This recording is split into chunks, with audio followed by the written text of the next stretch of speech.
1, 2, 3, 4. 1, 2, 3.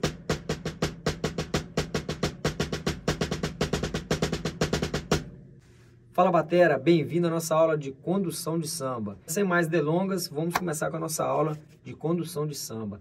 O que faz uma boa condução de samba? Você sabe? Então vamos lá. A primeira coisa que a gente precisa aprender para poder ter uma boa condução de samba é entender a linguagem do samba. Então não tem como a gente simplesmente ver uma condução e querer fazer igual. A gente tem que entender a linguagem por trás do samba. Então, para você aprender essa linguagem, a primeira tarefa sua é ouvir samba. Então, como que você pode começar a fazer isso? Simplesmente começa a ouvir uma escola de samba, por exemplo, que você vai perceber que não existe só um instrumento ali. Existem vários instrumentos formando vários naipes. E esses instrumentos, eles se harmonizam entre si. E eles formam uma linguagem única. Não tem como você simplesmente desmembrar um instrumento do outro. Essa harmonia, ela faz o samba, ela faz ter o sabor de samba. E quando a gente transporta isso para a bateria, para o kit, a gente está tentando expressar aquela linguagem, né, aquele sabor numa determinada peça. Então, daí a gente vai ver um dos primeiros rótulos que a gente escuta por aí. Não sei se você já ouviu falar, o samba de gringo. O que é o samba de gringo? É aquele samba que tem aquela semicolcheia bem retona, aquelas 4 semicolcheias bem retona. Então, o samba, a condução do samba não é isso. Não é você simplesmente meter ali 4 semicolcheias, talvez acentuando uma ou outra, mas aquelas semicolcheias rápidas. O samba não é isso. Obviamente que em determinado momento você pode até fazer isso, mas o samba raiz, ele tem algo a mais, ele tem um tempero, um sabor brasileiro. Então é isso aqui que a gente vai aprender nessa aula. E eu quero que você acompanhe comigo aqui, passo a passo, para você ter uma condução muito boa. Então a primeira coisa que a gente vai falar é sobre o aspecto principal, que é o aspecto musical, é o aspecto da musicalidade. Então, falando sobre a questão da condução, sobre a perspectiva musical, a primeira coisa que você tem que tirar da sua cabeça é que o baterista que vai fazer uma condução de samba, ele não é um robô.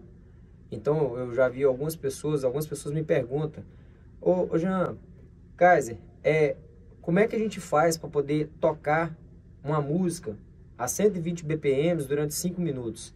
Cara, por mais que você consiga fazer isso, né, e até é legal você treinar a questão do endurance, a resistência, mas isso musicalmente, cara, não vai soar nunca, porque musicalmente você não está contribuindo, né, você está sendo um robô. Se for para você tocar ali, né, aquela condução ali robotizada ali durante 5 minutos, não vai ficar legal. O samba, ele é dinâmico.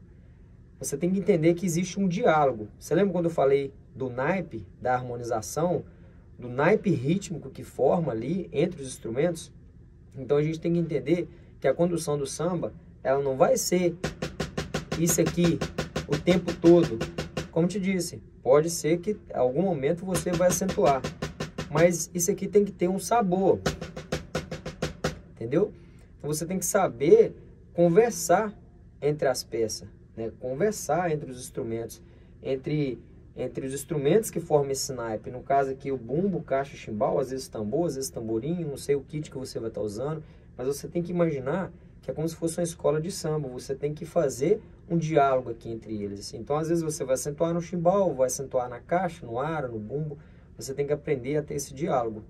Então, no aspecto musical, a gente tem que entender que não somos robô. Não temos que chegar aqui e fazer 2 bumbos, uma caixa com desenho de tamborim e o chimbal 4 semicolcheias direto. Samba não é isso. Então, agora a gente vai estudar como que a técnica pode auxiliar na questão da condução, na questão da dinâmica, na questão da linguagem. É isso que a gente vai estudar agora. As técnicas que podem contribuir na condução, na sua condução de samba. Técnicas na condução de samba. A primeira técnica que você pode utilizar para conduzir o seu samba é usar o finger control, ou seja, Você pode colocar ali uma posição ali de French grip, que é aquela posição de tipo no francês, que você vai ficar com a baqueta retinha ali, e utilizar mais os dedos, ó. Tá vendo? Você pode fazer essa condução aqui. Como disse para você, você não vai fazer isso aqui igual um robô o tempo todo. Você pode usar o punho, porque o French grip você usa o punho também.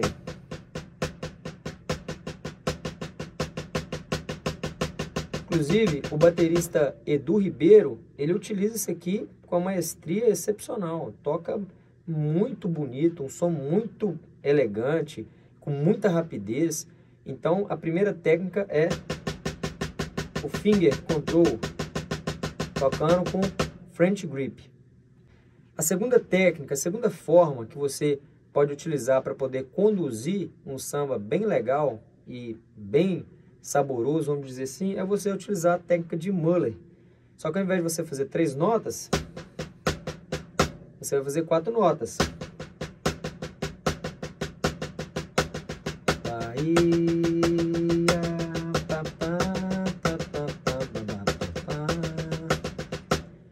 Inclusive, é uma técnica que o Kiko Freitas utiliza muito. Dá um sabor muito legal de samba. Inclusive, eu gosto muito de alternar, às vezes, na técnica, utilizando uma técnica aqui, às vezes eu utilizo o Muller.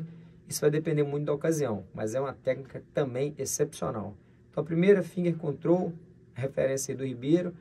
A segunda, a técnica de Muller, referência Kiko Freitas. A terceira técnica é uma técnica que eu sou até suspeito de falar, porque eu sou apaixonado com essa técnica. Ela tem uma sonoridade muito maravilhosa, ela tem muito sabor de samba. E o batera que desenvolveu ela chama-se Douglas Alonso. Douglas Alonso, galera, para quem não conhece, ele é um percussionista, toca pandeiro, toca muito. O cara é muito musical, muito técnico. E ele, acostumado com aquela sonoridade, acostumado com a linguagem do samba, ele escutava os bateras tocando e ele sentia que faltava algo ali na condução. E aí ele resolveu começar a tocar batera, né? Aquele lance, aquela falta de recursos humanos, né? Atinge todo mundo. E um dia ele começou a tocar batera e ele começou a trazer aquela técnica do pandeiro, que ele já dominava há muito tempo, muitos anos. Ele começou a fazer a condução de samba daquela forma. Então, para a gente poder conduzir o samba na bateria como ele conduz, a gente tem que entender como que ele toca o pandeiro. Então, a gente tem que ir para o beabá do pandeiro ali, que é o quê? Dedão, ponta, base e tapa. Então, a gente tem que entender esse movimento aqui, ó. Dedão, ponta, base, tapa.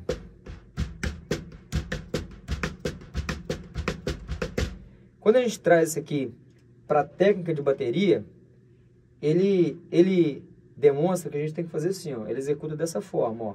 Dedão, quando você faz esse giro, você faz um toque na baqueta. Dedão, ponta, base, tapa. Então, esse tapa, você vai fazer tipo como o slide.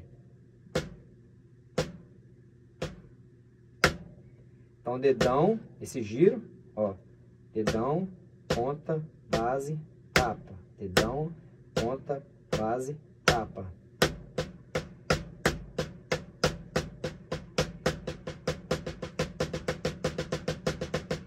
Repara o sabor, sonoridade.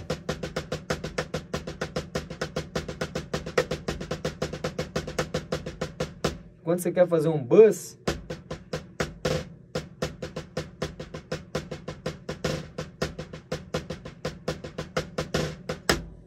essa técnica aqui não é o slide, ó. Não é o slide. Porque o slide é muito legal, mas chega um determinado momento que você vai ter que fazer alguma coisa diferente para mudar a sonoridade. Ele não é o slide, ele é uma condução de pandeiro mesmo, só que fazendo chimbal. Detalhe, ele utiliza só o punho.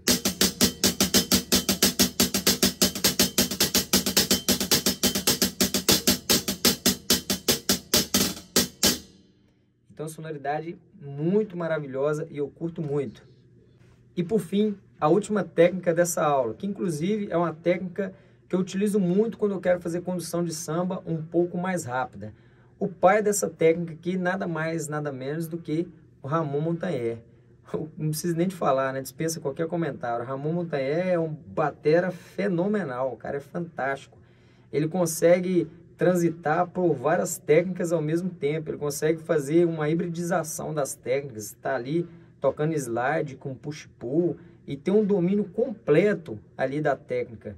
E ele utiliza tudo isso para servir a música, que é o principal, por isso que eu sou apaixonado com o Ramon Montagnais. Sou suspeito de falar, não posso falar não, porque o Ramon realmente é um cara que me inspira muito. Então, bora lá para poder aprender essa técnica. Tem um batera chamado Ian Souza, que ele executa muito bem essa técnica. Eu gosto muito da forma que ele executa, então vale a pena lembrar aqui do Ian também.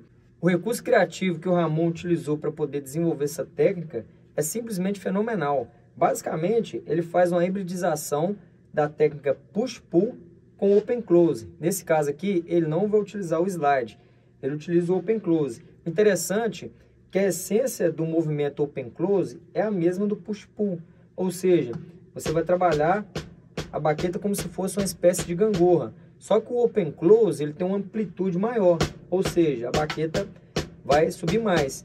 E o push-pull, amplitude um pouco menor. Repara que a baqueta fica um pouco mais solta no open close, você utiliza mais punho, e no push pull você tem um controle melhor dos dedos, porém amplitude um pouco menor. Um cara muito interessante para você aprender a dominar o movimento do open close é o Gord Knudson. Se você acompanhar ele, você vai perceber que um dos fundamentos do open close é justamente você entender que quando você for fazer a batida descendente, ou seja, o downstroke, você tem que abrir seus dedos e a ponta da baqueta subir. E quando você for fazer esse é o movimento de open. Quando você for fazer o close, você simplesmente vai fechar a mão como se estivesse pegando uma bola de tênis. Então você abriu, fechou. Então você vai levantar o punho. Então open, os dedos abertos, fechou os dedos, close, open, close, open, close, open, close, open, close. Esse é o movimento de open close. O push pull, você tem um controle, você tem um controle mais fino, um ajuste fino, ou seja, você tem um controle mais dos dedos aqui. A amplitude um pouco menor e você vai ter uma atuação maior do polegar e você vai ter esse controle, esse domínio melhor da baqueta. Então, porém, a essência do movimento é a mesma do open close.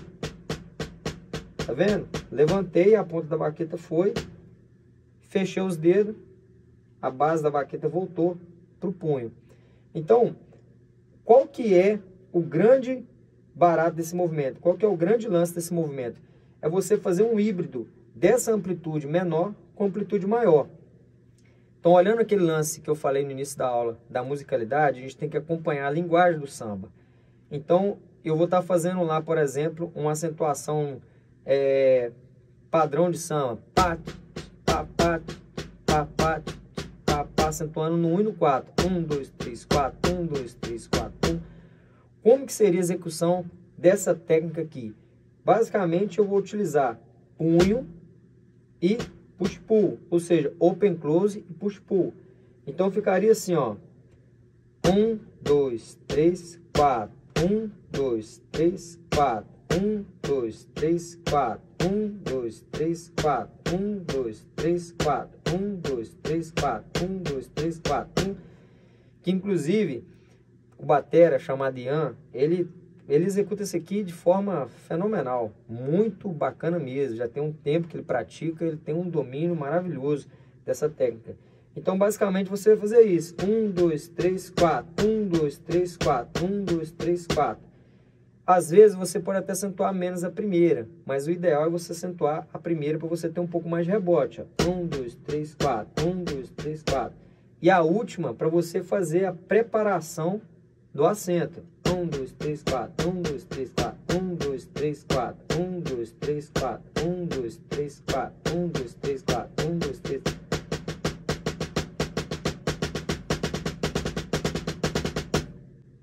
Basicamente, essa é a técnica que eu utilizo para fazer a condução de samba mais rápido. Espero que você tenha curtido a aula e se você quiser aprender mais sobre técnica e como evoluir na bateria, Vou deixar um link aqui na descrição do vídeo que eu tenho certeza que vai te ajudar muito. Então, até a próxima aula. É nóis!